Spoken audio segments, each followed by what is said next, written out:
Hi students, welcome to Chennai Academy. இன்னைக்கு நம்ம 6th உடைய Do You Know series உடைய next second term third term பார்க்க போறோம். ஓகேங்களா?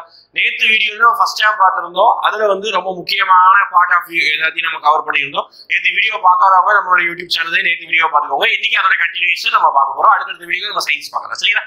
ரைட், ஃபர்ஸ்ட் ஆறாம் வகுப்பு இரண்டாவது பருவம். ஓகேங்களா? இரண்டாவது பருவத்தை வரைக்கும் ஃபர்ஸ்ட் ஹிஸ்டரி இருக்காங்க. முதல் 4 வேதங்கள். ஓகேங்களா? மொத்தம் 4 வேதம். அதாவது நம்ம ஹிஸ்டரியில ஐபிசி சிந்துவை நாகரிகத்திற்கு அடுத்ததாக இருக்கக்கூடிய காலம் என்ன கேட்பாங்க? வேத காலம் அப்படின்னு சொல்லுவாங்க. சரிங்களா? அந்த வேத காலத்துல பாத்தீங்கன்னா மொத்தம் 4 வேதங்கள் இருக்கு அப்படின்னு சொல்றாங்க. ரிக், யசுர், சாம, அதர்வண வேதம் அப்படின்னு சொல்லுவாங்க. இதுல இந்த ரிக், யசுர், சாம இந்த 3 வேதங்களும் முந்தைய வேத காலத்தை சேர்ந்தது அப்படின்னு சொல்லுவாங்க.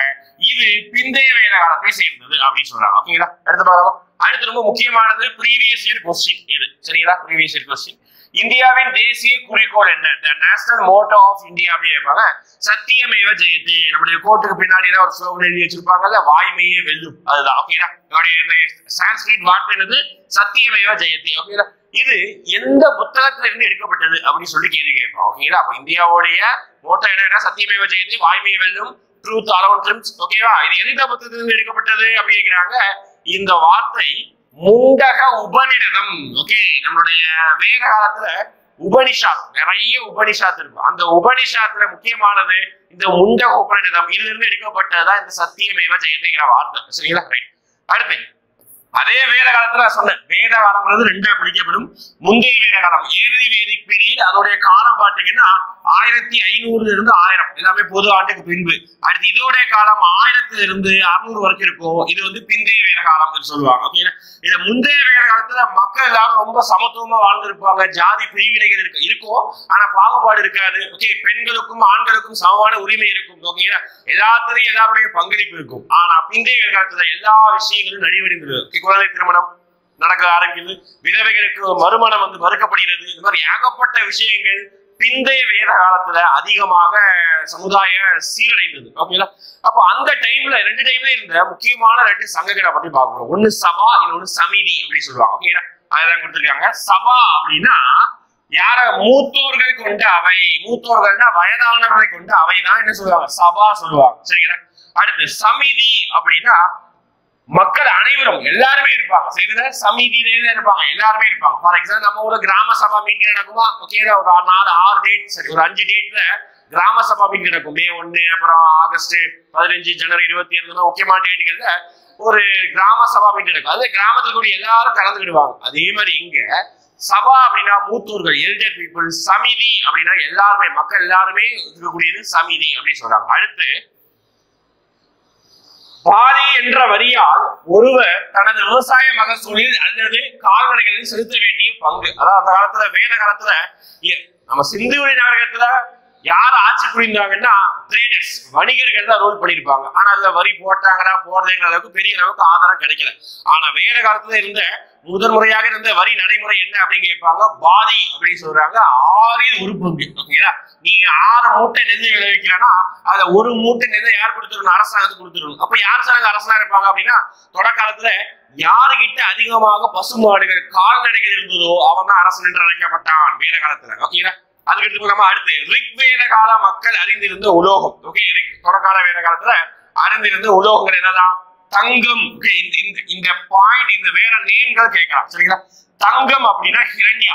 நிறைய தங்கம் எல்லாம் போட்டா ஹீரோ மாதிரி இருக்கலாம். ஓகேவா? ஹீரோ மாதிரி காட்டலாமா? அப்ப தங்கம், ஹீரோ, ஹிரண்யா. ஓகே, அடுத்து இரும்பு சியாமா அப்படின்னு சொல்றாங்க. அடுத்து தாமிரம், செம்பு, அயாஸ். ஓகே, அதாவது அந்த தேவை புழக்கத்துல இருந்த நாணயங்கள் பேரு. இதெல்லாம் உலோகங்களுடைய நாணயங்கள் பேரு. தங்க நாணயத்துக்கு பேரு ஹிரண்யா, இரும்பு நாணயத்துக்கு பேரு சியாமா, தாமிர செம்பு நாணயத்துக்கு பேரு அயாஸ் அப்படின்னு சொல்றாங்க. அடுத்து தீபகற்ப இந்தியாவில் எஃகு ரோம் நாட்டிற்கு ஏற்றுமதி செய்யப்பட்டது குறித்து எந்த துறைமுகத்துல மென்ஷன் பண்ணிருக்காங்க? யார் மென்ஷன் பண்ணப்பட்டா அப்படின்னு வரி போடுறதை மென்ஷன் பண்ணது யார் சொன்னா பெரிப்ளஸ். இவர் தான் மென்ஷன் பண்ணிருக்காங்க. சரிங்களா? அடுத்து சமணம். அடுத்து சமணம், பௌத்தம். அந்த காலத்துல வேத காலத்துல, அதாவது பிற்கால வேத காலத்துல நடந்த 600 இருந்து 600 பொது ஆண்டுக்கு முன்பு இந்த காலகட்டத்துல இந்தியாவில் நிறைய விஷயங்கள் சமுதாயத்துக்கு எதிராக இருந்தது. இதெல்லாம் பார்க்கும்போது நிறைய மக்கள் ஒதுக்கப்பட்டார்கள். இதனால என்ன ஆச்சுன்னா அடுத்த கட்டமாக இந்தியாவுல புதிதாக 2 மதங்கள் உருவானது. ஓகே, இது ஏகப்பட்ட பாகுபாடு பார்த்ததுனால இதிலிருந்து இந்த மதம் நமக்கு வேணாம் அப்படின்னு சொல்லிட்டு இந்த மதத்தோட எதிர்த்து புதுசா ஒரு கொள்கை ஒரு மதம் உருவானது, 2 மதம் உருவானது. அதுதான் நம்ம என்ன சொல்றோம் அப்படின்னா 2மே சமகாலத்தை சேர்ந்ததுதான். ஃபர்ஸ்ட் உருவானது சமணம், 2வது உருவானதுதான் பௌத்தம். சரிங்களா? ஃபர்ஸ்ட் தான் உருவானது சமணம், 2வது பௌத்தம். சமண மதத்தை உருவாக்கியவர்கள் யாரும் கேட்டாங்க 24 தீர்த்தக்காரர்கள். ஒரு நாளைக்கு 24 மணி நேரம், அது மாதிரி 24 தீர்த்தக்காரர். கடைசி தீர்த்தக்காரர் 24 தீர்த்தக்காரர் தான் மகாவீரர், அவர் தான் ஃபேமஸ் ஆனது. அதாவது பௌத்த மதத்தை உருவாக்கியதுன்னா நம்ம தெரியும் புத்தர், அவர் தான் பௌத்த மதத்தை உருவாக்கினா. கிட்டத்தட்ட 2மே சமகாலத்தில் இருந்ததுதான் நம்ம இதுதான் முதல் உருவாக்கப்பட்டது. அடுத்து பார்க்கலாம். ஓகே, இதுல சமணம் என்னும் சொல் ஜீனா, ஜெயின் என்ற சொல்லு, ஜீனா என்ற சொல் பெறப்பட்ட மொழி என்ன மொழி கேட்கிறாங்க? சமஸ்கிருத மொழி.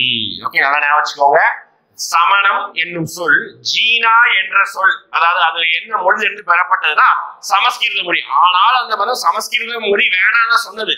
ஆனா அந்த வார்த்தை எதிலிருந்து எடுக்கப்பட்டது உருவானது அப்படின்னா இந்த சமஸ்கிருத மொழி. அடுத்து பாருங்க, சமணம் என்ற சொல்லுக்கு என்ன அர்த்தம்? தன்னையும் வெளி உலகத்தையும் வெல்வது. ஓகேதா? சமண மதத்துடைய கொள்கை அதுதான். ஓகேதா? அதாவது நல்ல இருக்கணும். அதுக்கப்புறம் பின் நாட்கள்ல எந்த உயிரினத்திற்கும் தீங்கு விளைவிக்கூடாது. கடைசியா உண்ணாநோம்பு இருந்து துறவு மேற்கொண்டு உண்ணாநோம்பு இருந்து உன்னுடைய உயிரை விட்டுறணும். ஓகேங்களா? அதுதான் சமண மதத்துடைய கொள்கை. அப்ப சமணம் அப்படின்னா என்ன அர்த்தம்? தன்னையும் ஒன்னையும் இந்த வெளி உலகத்தை வெல்லணும். அதுக்கு என்ன செய்யணும்? நீ துறவு மேற்கொண்டு உண்ணாநோம்பு இருந்து நீ சாகணும். அதுதான் சமண மதத்துடைய கொள்கை. அதனாலதான் அதுக்கு ரொம்ப கடினமானது. புத்த மதத்தை விட சமண மதத்தை பின்பற்றுவது கடினம். அதனாலதான் அது உலகம் முழுவதும் பரவல. ஆனா புத்த மதம் கொஞ்சம் எளிமையானது, உலகம் முழுவதும் நல்லா பரவனது. ஓகேங்களா?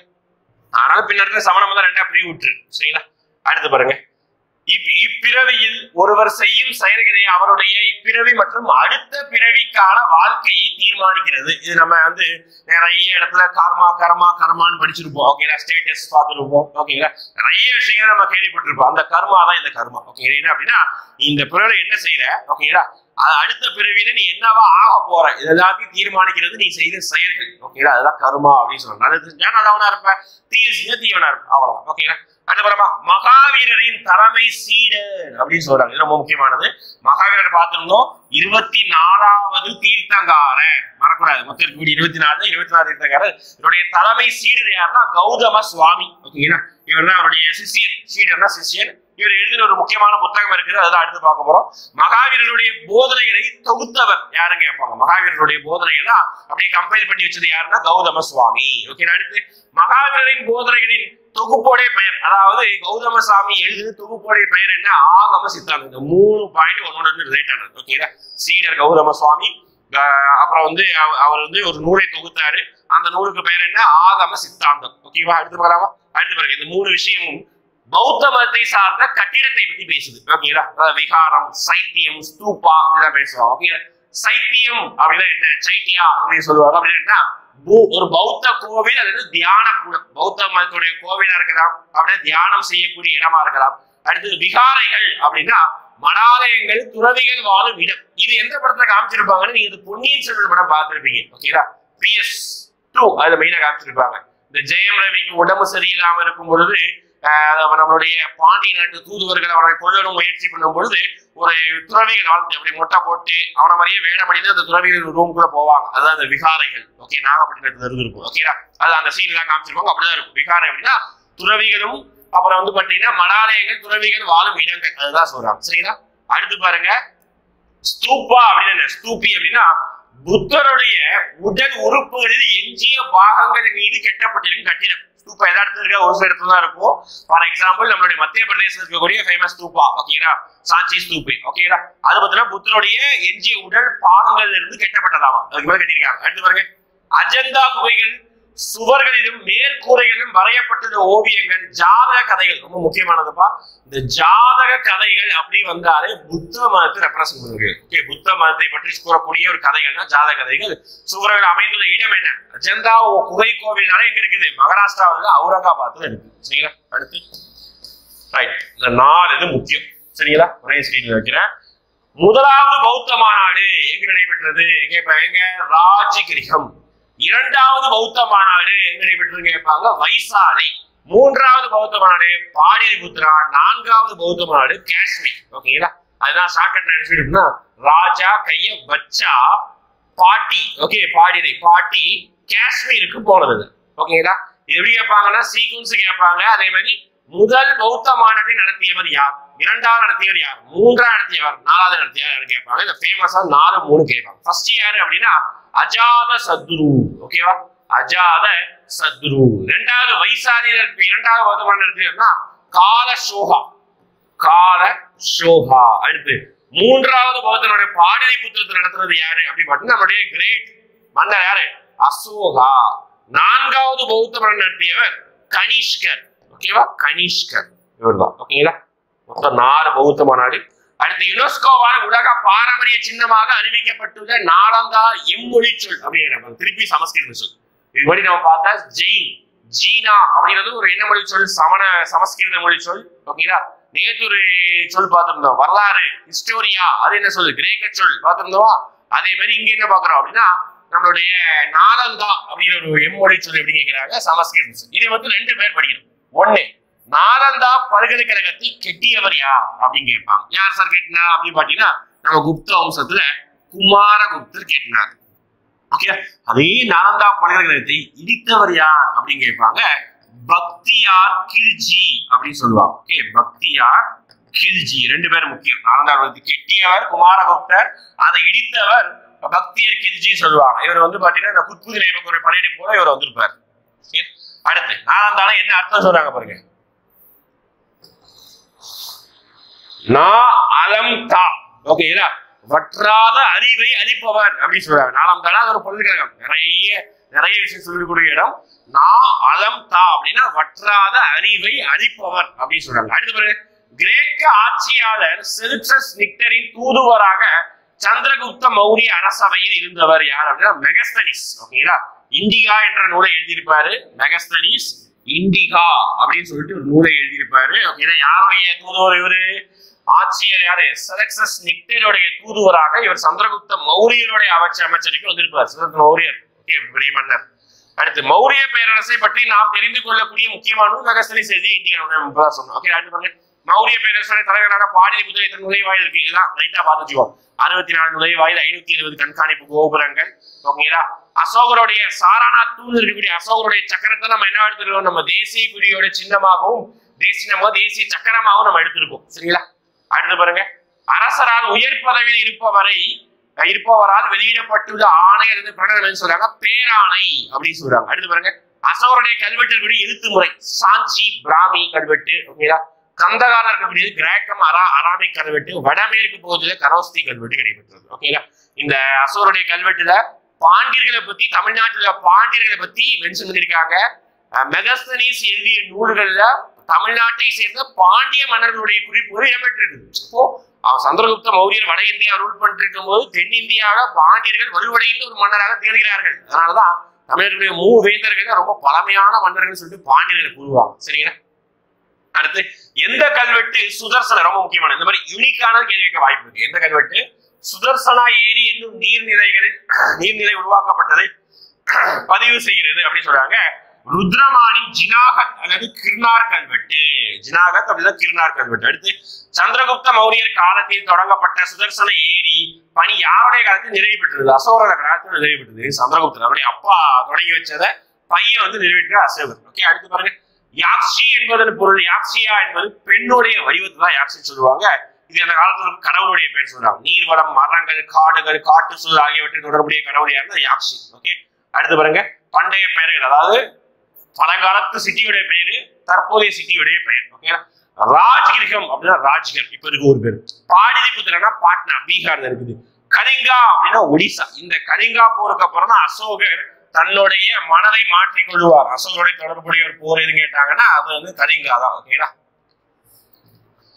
அடுத்து, கடல் ஈஸ்டின் பயன் ஜியோகிராஃபில வந்து கடல் ஈஸ்டோட பயன்ல இதுக்காக ரொட்டி தேர்த்தல், மது வெடி தான் ஜியோகிராஃபில வந்துடும். அடுத்து இதெல்லாம் பிசிஓ நம்மளுடைய டிஎன்பிசில ஸ்டேட் பண்ணக்கூடிய வாய்ப்பு அதிகமா இருக்கு. உலகின் பெரும் மருந்தகம் அப்படின்னு சொல்லக்கூடியது வெப்பமண்டல மலைக்காடுகள், வேர்ல்ட் லார்ஜஸ்ட் பார்மசி அப்படின்னு சொல்றாங்க. அடுத்து, இப்பகுதியில் 25% தாவரங்கள் மருத்துவ குணம் கொண்டது. ஓகேங்களா? அது எக்ஸாம்பிள் என்ன சொல்றாங்க, சிங்கோனா ரொம்ப முக்கியமான ஒரு மருத்துவ குணம் கொண்டது. பெருமருந்தகம்னா வெப்பமண்டல மழைக்காடுகள், நம்மளுடைய அமேசான் ஃபாரஸ்ட் தான் இருக்குது, அது இந்த பகுதி அப்படி பாருங்க. ஸ்பம் திமிங்கலத்தில் இருந்து பெறப்படும் ஒரு வகை திடப்பொருள் திமிங்கிற புணுகு. ஓகேங்களா, அதோடைய மதிப்பு வந்து ரொம்ப அதிகம் சொல்றாங்க. வாசனை தீரவை தயாரிக்க பயன்படுத்தாம பாருங்க, ஒரு பவுண்டு அதாவது 0.4 கிலோகிராம், அரை கிலோ விலை என்னதாமா கிட்டத்தட்ட 63,000 அமெரிக்க டாலர். அமெரிக்க டாலர் ரூபாய் கிடையாது பாருங்க, அரை கிலோ புணுகு எந்த அளவுக்கு காசுல இருக்கு பாருங்க. அடுத்து மயில்களுக்கான சரணாலயம் உள்ள இடம் எங்க கேட்கிறாங்க, மயில்களுக்கான சரணாலயம் உள்ள இடம் எங்க கேட்கிறாங்க, புதுக்கோட்டை மாவட்டத்தில் இருக்கு விராலிமலை. ஓகேங்களா, புதுக்கோட்டை மாவட்டம். அடுத்து பாருங்க, இது ரொம்ப முக்கியமானது. அதாவது இந்தியாவில தேசிய சின்னங்களா அங்கீகரிக்கப்பட்டது. நம்ம நீங்க படிச்சிருக்கீங்க பாலிட்டியில, தேசிய கொடி எந்த நாள் எப்பொழுது அங்கீகரிக்கப்பட்டது, தேசிய கீதம் தேசிய பாடல் இதெல்லாம் எப்பொழுது அங்கீகரிக்கப்பட்டது படிச்சிருப்பீங்க. அதே மாதிரி நம்ம நாட்டுடைய தேசிய விலங்கு, தேசிய மரம், தேசிய பூ இதெல்லாம் எப்பொழுது அங்கீகரிக்கப்பட்டது பார்க்கலாம். இது ஒரு சிலது சேமா இருக்கும். ஃபார் எக்ஸாம்பிள் தேசிய மரம் தேசிய பூ ரெண்டும் சேம் 1950 இண்டிபெண்டன்ஸ் குடியரசு ஆகும் பொழுது கிடைச்சிருக்கு. ஆனா மயில் தேசிய பறவையான மயில 1963 தான் வந்து எடுத்திருக்காங்க, நமக்கு நேஷனல் பேர்டா வந்து அடிச்சிருக்காங்க. அடுத்து நம்ம படிச்சிருப்பீங்க ப்ராஜெக்ட் டைகர் படிச்சிருப்பீங்களா, அது அப்போதான் நம்ம புலியை தேசிய விலங்கா அறிவிச்சா 1973. ஓகேங்களா, அடுத்து கங்கை ஆறை நம்ம தேசிய நதியாக அறிவிச்சது இப்போ அப்படின்னா 2008. அடுத்து தேசிய பாரம்பரிய விலங்காக அறிவிச்சது யானைய 2010. ஓகேங்களா, அடுத்து தேசிய நுண்ணுயிரியாக அறிவிச்சது 2012. ஓகே, நேஷனல் பாக்டீரியா அறிவிச்சது லாக்டோபேசிலஸ் பாக்டீரியா 2001. அப்ப இப்ப பாருங்க, இதுல பாருங்க 63 73 எடுத்து பாருங்க, 6 8 யானை 10 பேசிலஸ் 12. ஓகேங்களா, நல்லா ஞாபகம் வச்சுக்கணும். ஓகேங்களா, 6 8 இது 10 இது 12 அப்படியே சீக்வன்ஸா இருக்கு. அடுத்து மாம்பழம் அது 1950 அது எப்ப மரம் இருக்கு. ஓகே, அதே மாதிரி தமிழ்நாட்டுடைய நேஷனல் தமிழ்நாட்டுடைய மாநில எம்பலம். ஓகே, என்னதான் சின்னங்கள் என்னதான் மாநில விலங்கு வரையாடு சொல்லுவாங்க, நீலகிரி வரையாடு சொல்லுவாங்க. மாநில பறவை மரகத புறா, மாநில மலர் செங்காந்தல் மலர். ஓகே, மாநில மரம் பனை மரம். ஓகே, நல்லா ஞாபகம், எல்லாமே முக்கியமானது. தேசியத்தோட மாநிலம் கேட்பதற்கான வாய்ப்பு இருக்கு. அடுத்து வருங்க, தேசிய கொடியுடைய நீளம். ஓகேங்களா, அகலம் என்ன ரேஷியோ இருக்குன்னா 3 அடி நீளம் இருந்தா 2 அடி அகலம் இருக்கும். இது அப்படியே நம்ம மல்டிப்ளை கொண்டே போகலாம், 3:2 அந்த ரேஷியோ கண்டினியூ ஆகிட்டே இருக்கும். அடுத்து தேசிய கொடியை வடிவமைத்த ஆந்திராவை சேர்ந்த பிங்காலி வெங்கையா. ரொம்ப முக்கியமான பாயிண்ட், இது 2 பாயிண்ட். ஓகேங்களா, தேசிய கொடியை வடிவமைத்தல் யாருங்க கேட்பாங்க, Pingali Venkaiah. Previous year question. அந்த இந்தியாவில் ஏற்றப்பட்ட முதல் தேசிய கொடி எங்க நெய்யப்பட்டது அப்படின்னு கேட்பாங்க, வேலூர் மாவட்டத்தில் குடியாத்தத்துல நெய்யப்பட்டதுதான் இந்திய தேசிய கொடிய ஃபர்ஸ்ட். ஓகே, முதல் தேசிய கொடி நெய்யப்பட்ட இடம். ஓகேங்களா, அடுத்து இக்கொடி இப்ப எங்க இருக்குது, இதுதான் வந்து 1947 ஆகஸ்ட் 15 ஏத்துறாங்க. இந்த கொடி இப்ப எங்க இருக்குது அப்படின்னு பாத்தீங்கன்னா சென்னை புனித ஜார்ஜ் கோட்டையில இன்ன வரைக்கும் அதை பாதுகாப்பா வச்சிருக்கோம். சரிங்களா, நினைவாக. அடுத்து திருப்பூர் குமரன் பிறந்த ஆண்டு ஈரோடு மாவட்டம் சென்னிமலை. கொடிக்காத்த ஒன்றுக்கு இந்திய அரசு அஞ்சல் தலை வைத்திருக்காங்க.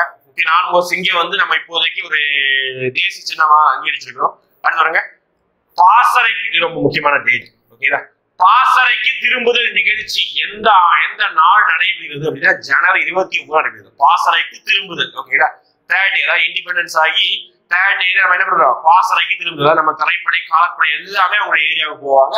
குடியரசு சிறப்பு விருது. ஓகே, முக்கியமானது ஜனவரி 29 பாசறைக்கு திரும்புதல். ஜனவரி 26 நமக்கு என்னது குடியரசு தினம்.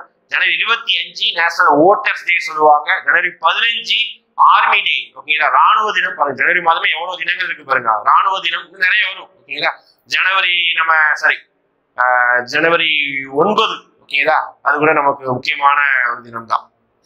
நம்ம அந்த காந்தியோட என்ஆர்ஐ டே சொல்லுவோம். ஓகே, இந்திய அரசியல் சட்டம் உண்மை பிரதிகள். உண்மையாக நம்முடைய இந்திய அரசியல் சட்டம் எழுதப்பட்ட உண்மையான பதிவு எங்க இருக்குது அப்படின்னு பாத்தீங்கன்னா ஹிந்தி ஆங்கிலத்தில் எழுதப்பட்ட நாடாளுமன்ற நூலகத்துல ஹீலியம் வாயு நிரப்பப்பட்ட இடத்துல வந்து பாதுகாப்பா இன்ன வரைக்கும் நம்ம வச்சிருக்கோம். சரிங்களா, அடுத்து 3ஆம் டைம் வந்துடலாமா. ஓகேங்களா, ஃபர்ஸ்ட் எப்பவும் போல ஹிஸ்டரி பார்க்கலாம். இந்திய வணிகர்களால் ரோம் பேரரசுக்கு விநியோகம் செய்யப்பட்டது முதன்மையானது பட்டு. ஓகேங்களா, அதாவது அந்த காலங்கள்ல நம்ம இந்தியா எதுக்கு ஃபேமஸ் அப்படின்னு பாத்தீங்கன்னா பட்டுக்கு தான் ஃபேமஸ். ஓகேங்களா, இங்க இந்தியா இதுக்கு மேல சைனா இருக்கும், இங்கதான் ரோம் நாடுகள் தான் இருக்கும். ஓகேங்களா, எகிப்து ரோம் இங்க நாடுகள். ஓகே, இங்க இருந்து நம்ம இந்தியாவுக்கு என்ன செய்ய வாங்கிட்டு போவாங்க, பட்டுகள் வாங்கிட்டு போவாங்க. எதுக்காக வாங்கிட்டு போறாங்க, அவங்க ஊர்ல பட்டு கிடையாது. ஓகே, நம்ம இந்தியாவுடைய பட்டுக்கு நிகராக தங்கம் கொடுக்கலாங்கிற அளவுக்கு ஃபேமஸ் ஆனது. ஓகேங்களா, அப்படி அப்ப நம்ம எங்க சார் பட்டியல் நம்ம ஊர்ல ஆதிக்கத்துல இருந்து பட்டியல் சார் அப்படி கிடையாது. ஓகே, ரொம்ப கம்மி தான். நம்ம சைனாவில இருந்து வாங்கி தான் நம்ம சேல் பண்ணிருப்போம். அப்படி அங்க இருந்து வாங்கி இப்படி சேல் பண்ணி நம்ம சரியான வருமானம் அந்த காலத்துல. ஓகேங்களா, அப்படிதான் வந்து இந்தியா வந்து சரி தோங்கி இருந்தது. அதான் சொல்றாங்க ரோமனியம் பேரு பட்டு தான் வணிகம். பாருங்க எப்படி சொல்றாங்க பாருங்க, எடைக்கு எடை தங்கம் கொடுத்து பெற தகுதியான இந்திய பட்டு. அந்த அளவு சூப்பரா இருக்கும். யார் சொன்னது?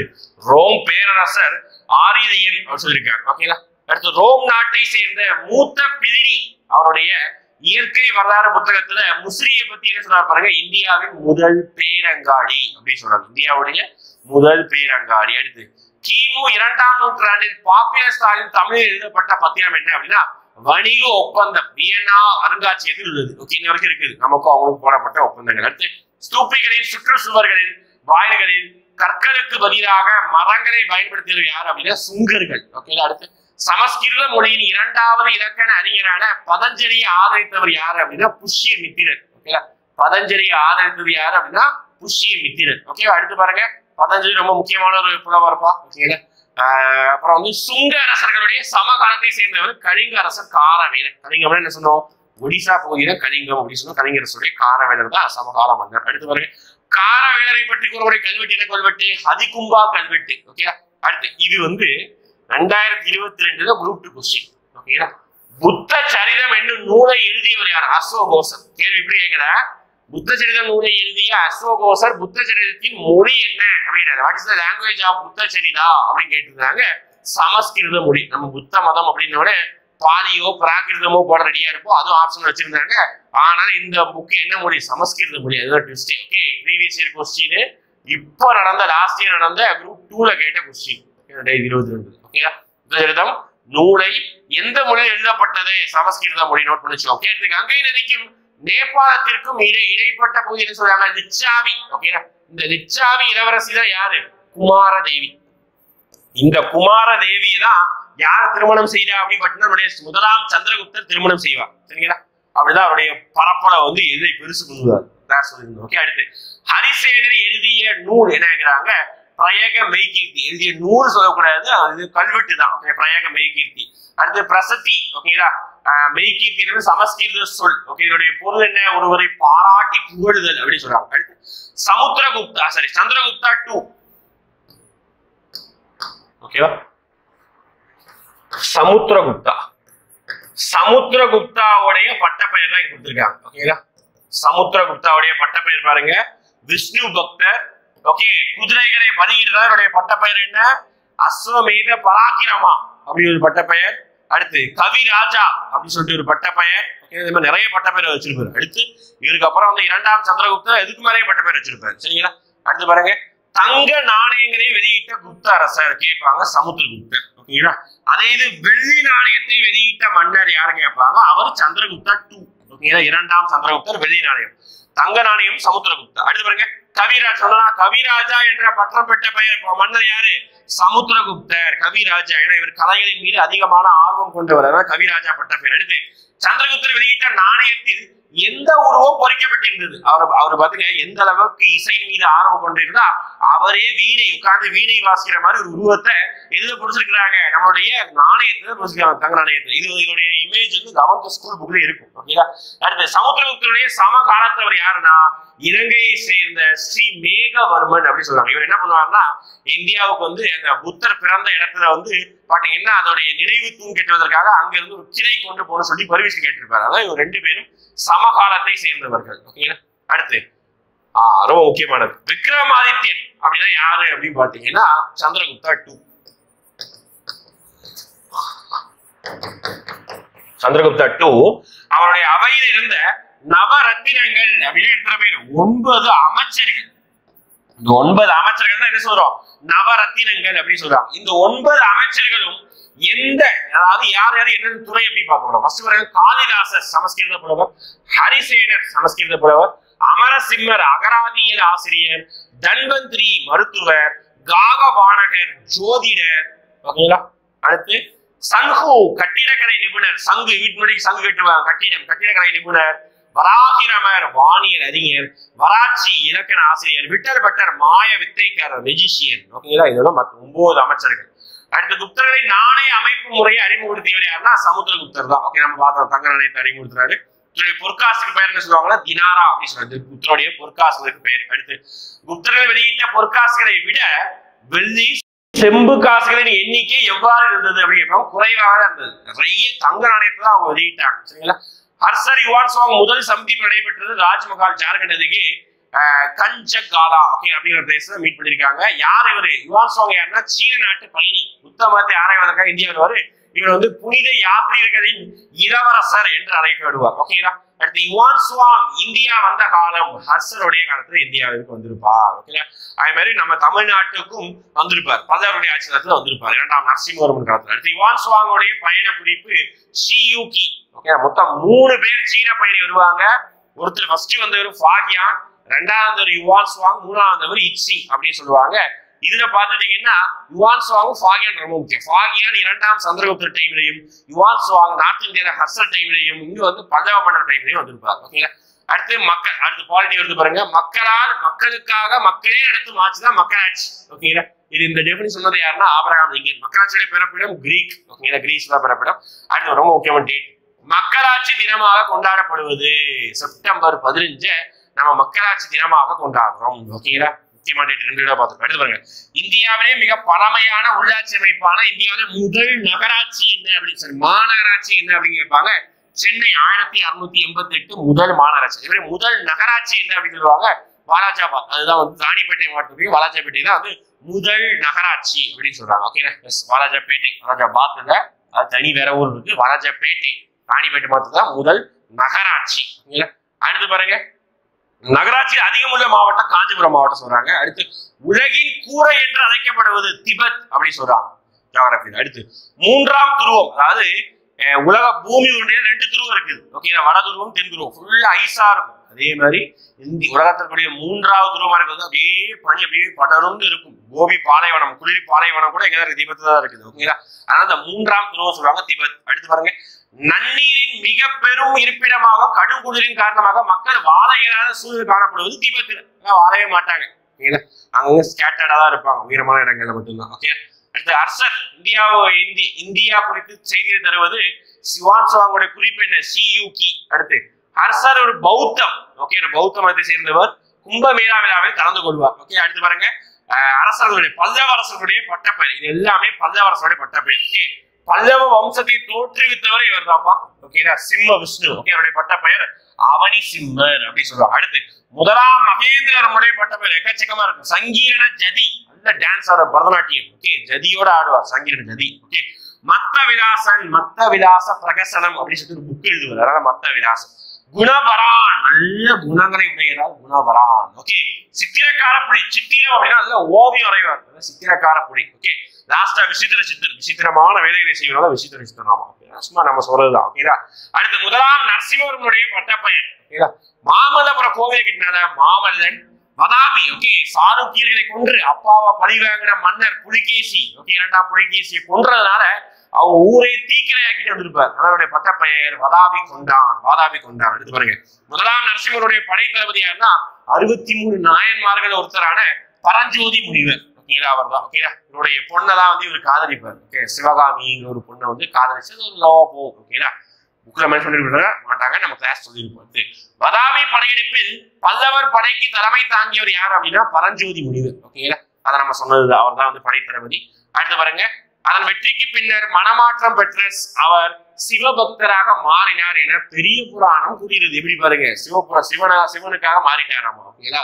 அந்த வெற்றிக்கு அப்புறம். எடுத்து பாருங்க, ஐகோல் கல்வெட்டு பாகல்கோட் மாவட்டம் கர்நாடகா மோதி பகுதியில் உள்ளது. இந்த ஐகோல் கல்வெட்டு யாரை பற்றி உள்ளதுன்னா 2ஆம் புலிகேசியை பற்றி உள்ளது. யாரை பற்றி உள்ளது? 2ஆம் புலிகேசியை பற்றி உள்ளதா யாரு? இந்த ஐகோல் கல்வெட்டு. இது வந்து நார்த் இந்தியாவில ஹர்ஷரை வெற்றி கொண்டிருப்பார், அதை பற்றி குறிப்பு இருக்கும். நம்ம பல்லவர்ல வந்து மகேந்திரவர்ம பல்லவனை வெற்றி கொண்டிருப்பார், அதை பற்றி கல்வெட்டு இருக்கும். அது பாருங்க, புலிகேசி அவைகளை போன ரவி கீர்த்தி என்பவரால் எழுதப்பட்டதுதான் இந்த ஐகோல் கல்வெட்டு. சமஸ்கிருத மொழியில் இருக்கும். ஓகே, அடுத்து ஹர்ஷவர்தனர் 2ஆம் புலிகேசியை நான் சொன்ன ஹர்ஷவர்தன் தோற்கடிக்கப்பட்டார். ஓகே, ஹர்ஷர் தோற்கடிக்கப்பட்டது. அடுத்து மலைத்தொடர்கள் கூடும் இடம் தான் முடிச்சின்னு சொல்லுவாங்க. அடுத்து பாருங்க, ஒன்றிணைக்கப்பட்ட பல தீவுகள், தீவு கூட்டம் என்று அழைக்கப்படுது இந்தோனேஷியா. உலகத்திலே மிகப்பெரிய தீவு நான் சொன்னேன். இந்தோனேசியாவையும் ஓகே நேத்து நடத்துறவங்க நேத்து கவனிச்சு ஆன்சர் பண்ணலாம். ஓகே ஆன்சர் பண்ணுங்க பார்க்கலாம், கமெண்ட்ல மென்ஷன் பண்ணுங்க. இந்தோனேசியாவையும் ஓகேங்களா. அதுக்கப்புறம் பாத்தீங்கன்னா நம்மளுடைய சவுத் மோஸ்ட் பாயிண்டான இந்திரா முனையையும் பிரிக்கக்கூடிய கோடு எந்த கோடு அப்படின்னு கமெண்ட் செக்ஷன்ல மென்ஷன் பண்ணுங்க. சரிங்களா. அடுத்து பாருங்க, உலகின் மிகப்பெரிய நீர்த்தேக்கம் முப்பள்ளத்தாக்கு நீர்த்தேக்கம் யாட்சிங் ஆற்றின் நதிக்கரையோட இருக்குது. ஓகேங்களா. அடுத்து உலகின் மிக தொடர்ச்சியான மணப்பாங்கான பாலைவனம்னா ரூபா அல் காலி அப்படின்னு சொல்றாங்க, சவுதி அரேபியால இருக்குது. பனாவு படிக்கட்டு, அதாவது படிக்கட்டு முறை விவசாயம் ஓகே அதான் சொல்றாங்க, பிலிப்பைன்ஸ் நடத்துறாங்க. நெல் விவசாயத்தில் பிலிப்பைன்ஸ் நடத்துறாங்க. அடுத்து இரண்டாம் சூரியன் ரொம்ப, அதாவது இந்தியாவிலேயே மிகப்பெரிய கோவில் என்ன, உலகத்திலேயே மிகப்பெரிய கோவில் என்ன அப்படின்னு கேட்டாங்கன்னா அங்கோர் வாட் கோவில். ஓகேங்களா. அதுதான் வந்து இரண்டாம் சூரிய வருமானா அது கிபி 1100ஆம் ஆண்டில் கம்போடியாவில் கட்டப்பட்டது அங்கோர் வாட் கோவில். அடுத்து உலகின் மிகப்பெரிய கோவில் இது அங்கோர் வாட். ஓகே கம்போடியாவில் இருக்குது. ஜெமர் மொழியில் அங்கோட் வாட் என்பது கோவில்களின் நகரம் என்று அர்த்தமாமா. ஓகே ஊரே அப்படிதான் இருக்கும். அடுத்து பாருங்க, உலகின் முதலாக புவி மாதிரியை 150வது கிரேக்கர்கள் உருவாக்கினார்கள் அப்படின்னு சொல்றாங்க. புவி இப்படிதான் இருக்குன்னு சொல்லிட்டு அந்த காலத்து கிரேக்கர்கள் சொல்லியிருக்காங்களாமா. ஓகேங்களா. அடுத்து முதலாம் ஆரியபட்டர் எழுதிய நூல் பேர் ஆரிய சித்தாந்தம். ஓகேங்களா. அப்படின்னு சொல்லிட்டு ஒரு நூலை எழுதியிருக்காரு. அடுத்து இன்னொரு விண்மீன்கள், அதுக்கப்புறம் வந்து வானில் மேற்கு புறமாக நகர்வது, தோற்றம், புவி தன்னுடைய அச்சு தன்னைத்தானே சுற்றி வருவது, இது எல்லாத்தையும் அவர் மென்ஷன் பண்ணிருக்காராமா ஆரிய சித்தாந்தம்ங்கிற நூல்ல. அடுத்து முதலாக நில வரைபடத்தில் அச்சு தீர்க்க ரெக்கார்டுகளை வரைந்தவர் யாராவது தாலமி. ஓகேங்களா. இவர் தான் வந்து ஒரு பெரிய ஜியோகிராபி சொல்றாங்க, நூறு எழுதியிருக்காரு. ஜியோகிராபியா புவியியல் அப்படின்னு சொல்லிட்டு நூறு எழுதியிருக்காரு தாலமி. ஓகேங்களா. அடுத்து நேரடி மக்களாட்சியை வெற்றிகரமாக செயல்படுத்திய நாடு ஸ்ரீலங்கா. அதாவது நம்ம பாட்டியல் மக்களாட்சியில 2 வகை இருக்கு. ஓகேங்களா. நேரடி மக்களாட்சி, மறைமுக மக்களாட்சி சொல்லுவாங்க. மறைமுக மக்களாட்சினா நம்ம இந்தியா. எல்லாரும் ஓட்டு போட்டு எம்எல்ஏ எம்பிகள் தேர்ந்தெடுப்பாங்க. எம்எல்ஏ எம்பிகள் என்ன முடிவோ அதுதான் இறுதியானது. ஓகேங்களா. ஆனா நேரடி மக்களாட்சியில மக்களே நேரடியாக முடிவெடுக்கலாம். ஒரு சட்டம் வேணும் வேணாம் மக்கள் முடிவு பண்ணலாம். ஒரு எம்எல்ஏ தேர்ந்தெடுக்கப்பட்ட எம்எல்ஏ இங்க தொகுதிக்கு இனிமேல் வேணாம் அப்படின்னா அவங்க திருப்பியும் அவங்களே போல் கண்டக்ட் பண்ணி திருப்பி என்ன பண்ணல அவங்கள வந்து ஆட்சியை விட்டு இறக்கலாம். தான் நடக்குது. ஓகேங்களா. அடுத்து இந்திய குடிமக்களில் எத்தனை சதவீதம் பேர் மக்களாட்சியின் மீது நம்பிக்கை கொண்டுள்ளார்கள்? இது வந்து சும்மா ஒரு டேட்டாவை சொல்றாங்க. 79% பேர் தான் நம்பிக்கை வருவாங்க. மீதி இருக்கக்கூடிய 21% நம்பிக்கை அற்றவர்களாக இருக்காராம். நிறைய ஓட்டு போட்டா மாத்தி இந்த மாதிரி பேசுறாங்க. சரிங்களா. சிக்ஸ்த்தோடைய உங்களுக்கு தெரியுமா கான்செப்ட் சோசியல் சயின்ஸ் ஃபுல்லா தரவா முடிச்சிட்டோம். ஓகேங்களா. நம்ம வந்து பாத்தீங்கன்னா இப்போ இதுல நம்ம ஸ்டார்டிங்ல இருந்து அவர் 5 கொஸ்டின் கேட்கலாம். இந்த அளவுக்கு நீங்க கவனிச்சு சொல்லிட்டு 5 கொஸ்டின் கேட்கலாம். Okay first question. ஓகேங்களா. ஃபர்ஸ்ட் கொஸ்டின், 3வது பௌத்த மாநாட்டை நடத்தியவர் யார்? நான் சொல்லியிருப்பேன். ஓகே அது வந்து ஆன்சர் பண்ணுங்க. 1 2 3 போட்டு கமெண்ட்ல மென்ஷன் பண்ணுங்க. 3வது பௌத்த மாநாட்டை நடத்தியவர் யார் அப்படின்னு சொல்லிட்டு ஒரு கொஸ்டின் கமெண்ட் பண்ணுங்க. அடுத்த கொஸ்டின் என்ன, ஒரு ஜியோகிராபி கேட்கலாம். ஓகே ஜியோகிராபியை பொறுத்த வரைக்கும் நமக்கு வந்து ஃபர்ஸ்டா உலகில் 3வது துருவம் என்று அழைக்கப்படுவது எது? இது 3வது துருவம் என்று அழைக்கப்படுவது எது? அதை கமெண்ட் பண்ணுங்க. அடுத்து மக்களாட்சி தினம் எப்பொழுது கொண்டாடப்படுகிறது? எந்த நாள் கொண்டாடப்படுகிறது? எந்த ஆண்டு கொண்டாடப்படுகிறது? எந்த நாள் கொண்டாடப்படுகிறது அப்படின்னு சொல்லிட்டு கமெண்ட்ல மென்ஷன் பண்ணுங்க. ஓகேங்களா. 3 கொஸ்டின் வந்துருச்சு. அடுத்து நம்ம வரலாறு, சிவிக்ஸ், ஓகே எக்கனாமிக்ஸ் இந்த வரல. ஓகேங்களா. எக்கனாமிக்ஸ் சொல்றீங்க. இன்னொரு வரலாறுல இருந்து ஒரு கொஸ்டின் கேட்டுருங்க. ஓகேங்களா. வாதாபி கொண்டான் யாருடைய பட்ட பெயர்? 4 கொஸ்டினுக்கும் கமெண்ட்ல ஆன்சர் பண்ணுங்க. யாரெல்லாம் கரெக்டா ஆன்சர் பண்ணுங்க பார்க்கலாம். தெரியாதவங்க வீடியோ பார்த்து கூட ஆன்சர் பண்ணலாம். சரிங்களா. Right, thank you. அடுத்த வீடியோல வந்து நம்மளுடைய என்ன பார்க்கலாம் அப்படின்னா சயின்ஸ் பார்க்கலாம். சயின்ஸை டீச் பண்ணுவாங்க. Okay thank you.